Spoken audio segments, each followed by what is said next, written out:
మీకు బాగా నచ్చిన డైరెక్టర్లు కానీ వేరే ఎవరున్నారు? సుకుమార్ గారు నాకు బాగా నచ్చిన డైరెక్టర్ అంటే నేను పనిచేస్తున్న ఆ డైరెక్టర్తో అని కాదు సార్. ఆయన బేసిక్ గా ఆయన ఫస్ట్ అజయ్ సినిమా తీసినప్పటి నుంచి ఆయన కంటెంట్ అంటే చాలా ఇష్టం. ఆయన క్యారెక్టర్స్ ని క్రియేట్ చేసే విధానం అంటే చాలా ఇష్టం. ఆ క్యారెక్టరైజేషన్ ని చివరి దాకా కన్సిస్టెంట్ గా నడిపే విధానం అంటే చాలా ఇష్టం. సుకుమార్ గారికి పెద్ద fan sir. As an audience ఆయనకి ఫ్యాన్, తర్వాత రైటర్ ఆయనకి. ఎట్లాగా మీకు గురువు గారు కాబట్టి కాలేజీలో కూడా మీకు పాఠాలు విన్నారు కాబట్టి. అవును, నేను చాలాసార్లు చెప్తుంటాను సార్. అప్పుడు లెక్కలు నేర్పారు, ఇప్పుడు స్క్రీన్ ప్లే కథ నేర్పుతున్నారు. ఇప్పటికీ స్టూడెంటే సార్. ఇప్పుడు సినిమా రంగంలో రైటర్స్ కి రాజభోగం ఉందని కొంతమంది అంటారు, కొంతమంది రైటర్స్ పట్టించుకోవట్లేదు అంటారు. ఇందులో ఏది నిజమండి?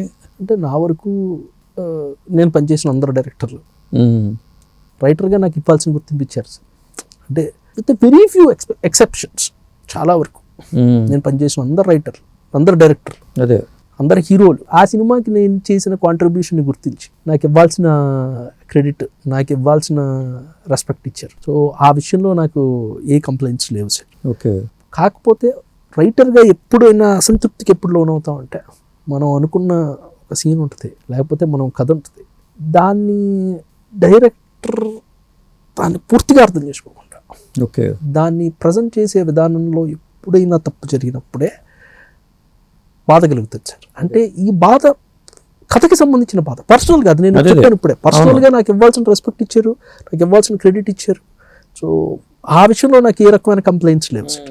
కంప్లైంట్ ఎప్పుడైనా కథ విషయంలోనే, అర్రే అసంతృప్తి కాదు, అర్రే ఇది కాదు పరంగా, ఈ సీన్ ఇది కాదు కదా, ఈ సినిమా ఇది కాదు కదా, ఈ కథ ఇది కాదు కదా, దీన్ని ఇలా కాదు కదా ప్రజెంట్ చేయాలి, అది అసంతృప్తి తప్ప అదర్వైజ్ వేరే అసంతృప్తి. అదే, కానీ అలాంటప్పుడు మీరు చెప్పొచ్చు కదా డైరెక్టర్కి. సార్ చెప్పడం వరకు ఎప్పుడు చెప్తాను సార్.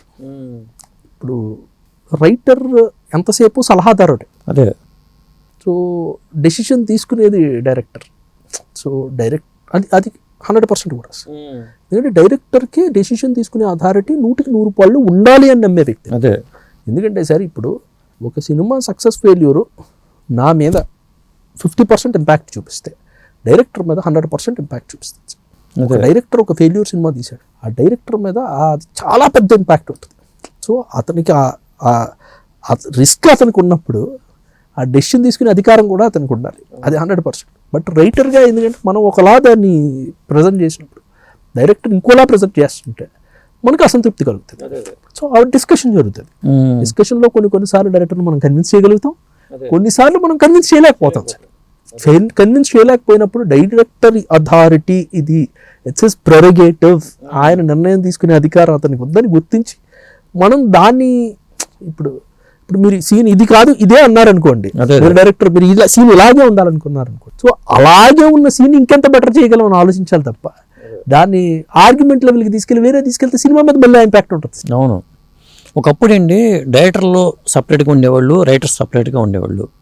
ఆ రైటర్స్ నుంచి రాయించుకుని స్క్రిప్ట్ పక్కాగా అయిపోయింది, సెట్స్ మీద వెళ్ళి హిట్లు కొట్టేవాళ్ళు. ఇప్పుడు రైటర్ కూడా డైరెక్టర్గా మారినా కానీ హిట్లు రావట్లా. కారణం ఏమై ఉంటుంది అంటే చాలామంది ఇప్పుడు ఈ రోజు ఇండస్ట్రీలో ఉన్న ఆల్మోస్ట్ అందరు డైరెక్టర్లు ఒకప్పుడు రైటర్ లేదు సార్. ఎందుకంటే ఇప్పుడు జనరేషన్లో అంతా త్రివిక్రమ్ గారు, సుకుమార్ గారు, కొరటాల శివ గారు, అందరూ అనిల్ రావిపూడి గారు, అందరూ రైటర్లుగా మొదలై డైరెక్టర్లు, పూరి గారు. సో బేసిక్గా బయట నుంచి కథలు తీసుకుని వాటిని ఓన్ చేసుకుని ప్రజెంట్ చేసే డైరెక్టర్లు ఇప్పుడు చాలా తక్కువ మంది ఉన్నారు. ప్రాబ్లీ వివి వినాయక్ గారు చేశారు. ఇప్పుడు బి గోపాల్ గారు లాంటి డైరెక్టర్ లేరు, కోడి రామకృష్ణ గారు లాంటి డైరెక్టర్ లేరు. సో మోస్ట్లీ వాళ్ళు జనరల్గా అందరూ రైటర్ అండ్ డైరెక్టర్స్ కాబట్టి అందరూ వాళ్ళ కథలు వాళ్ళే చేస్తున్నారు. చాలా వరకు రైటర్ పాత్ర ఇప్పుడు ఉన్నది ఏంటంటే సార్ డైలాగ్ సపరేట్ క్రాఫ్ట్ కాబట్టి డైలాగ్ రాయటం, లేదా స్టోరీ డెవలప్మెంట్ ప్రాసెస్కి కాంట్రిబ్యూట్ చేయాలి. ఓకే. ఇప్పుడు కథలు ఇచ్చే రైటర్లు కూడా చాలా తక్కువ మంది ఉన్నారు సార్. దాదాపుగా మీ దగ్గర ఒక మంచి కథ ఉంటే మీరే డైరెక్ట్ చేసుకుందాం కదా అనుకుని చూసే తప్ప కథలు ఇచ్చే రైటర్లు కూడా చాలా తక్కువ మంది ఉన్నారు. అవును, అతను మంచి కథ ఉంటే అతను నేనే డైరెక్ట్ చేద్దామనే ఆలోచన కూడా ఉంటుంది సార్. ఎందుకంటే కథ మీ దగ్గర ఉన్నప్పుడు డైరెక్ట్ చేయడం కూడా చాలా ఈజీ అయిపోయింది కదా సార్. డైరెక్షన్ ప్రాసెస్ చాలా ఈజీ అయిపోయింది. అదే, మీరు డైరెక్ట్ చేద్దాం అనుకుని ప్రత్యేకంగా ఉంచుకునే కథలు ఎన్ని ఉంటే మీ దగ్గర ఈజీ, కథ నేనే డైరెక్ట్ చేయాలి. కథలు అయితే చాలా ఉన్నాయి సార్. బట్ నేను డైరెక్ట్ చేయాలి అనుకున్నప్పుడు ఖచ్చితంగా నా లిమిటేషన్స్లో, అంటే నేను ఏ కథకి డైరెక్టర్గా ఎక్కువ న్యాయం చేయగలుగుతాను అని ఆ కథను డిసైడ్ చేసుకొని చేయాలంతే. ఎందుకంటే నాకు నా రైటర్గా నా స్ట్రెంగ్స్ వీక్నెసెస్ నాకు తెలుస్తాయి కదా సార్, అలాగే డైరెక్టర్గా నా స్ట్రెంగ్స్ వీక్నెస్లు తెలుస్తాయి కదా. సో నేను దేన్ని బెస్ట్గా ప్రజెంట్ చేయగలుగుతాను అన్న కథ నేర్చుకొని చేయాలి సార్. కథలు అయితే చాలా ఉన్నాయి. అంటే ఏ తరహా కథలు అంటే మీకు ఇష్టం ప్రత్యేకంగా? నాకు బేసిక్గా రైటర్గా నాకు థ్రిల్లర్స్ అంటే ఇష్టం సార్, యాక్షన్ సినిమాలు అంటే ఇష్టం. ఓకే. సో ఇప్పుడు దేవుళ్ళు చేసినట్టే థ్రిల్లర్ కథలో కొన్ని కమర్షియల్ అంశాలన్నీ మేళవించి చేసిన కథలు, అలాంటి కథలు అంటే చాలా ఇష్టం.